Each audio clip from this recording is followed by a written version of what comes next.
Then we have countless small ones inside the body, and then we have the whole aura. Nadis, channels make up the aura. So it's like a vast complex. I sometimes say that, if we think of the same, if we think of the space of the aura in cubic meters, and think of the same size room in cubic meters, there's so many nadis. Like if you had the small room full of spider webs, that's how many nadis we have. A lot. So the purpose of dynamic practices is to, as a general idea, the basic idea is that, in all of those nadis, well, this depends on your stage of purification, but let's just think that the whole system is still dirtied. So in all of those nadis, there is some dirt on them, some dirt imprinted as if stamped on them, stamped. So what happens when we shout, and especially when we do it repetitively, what happens is that it's a really interesting thing actually, how it happens. Because if we think of a tree branch as if those nadis, and there's junk on a tree branch, when you shake a branch, the junk flies off. It gets off, falls into the ground, and doesn't return to the branch anymore. But what happens with dynamic concentration is that I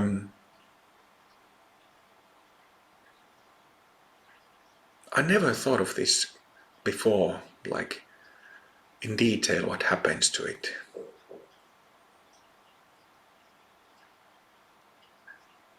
It goes like the dirt in the nadis, for momentarily, when we shout many syllables, it momentarily disappears from there until it comes back. And when it is, if we think of the small room full of spider webs, full of dirt in spider webs, when we manage to, let's say, make half of the dirt in the thousands of spider threads disappear, that is like an extraordinary thing. Not to even mention if we make 75% of the dirt disappear for a moment, or all of it disappear for a moment. This is precisely what we accomplish with dynamic concentration. Momentarily, the stuff is gone. And there is only then we can recognize the two Buddha bodies, Dharmakaya and Sambhogakaya. Empty body, body of emptiness, and body of enjoyment. So that's the purpose. That's why we're doing it. But I just wanted to mention these few basics about the use of the body, and demonstrated it to you. Maybe I'll just repeat one point that I said. So use body use the whole body. When you're doing the practice, you might even kind of try to exaggerate by, purposefully kind of like jumping or bolting, however, kind of bolting, just testing what is the correct use of the body. And at the same time, focus on the punch. Put your mind into it. Don't yell and be thinking about something else. Put your mind into it. Okay? Let's do some hung pets. 5,000 hung pets before 9 p.m. God damn it, we need to finish your preliminaries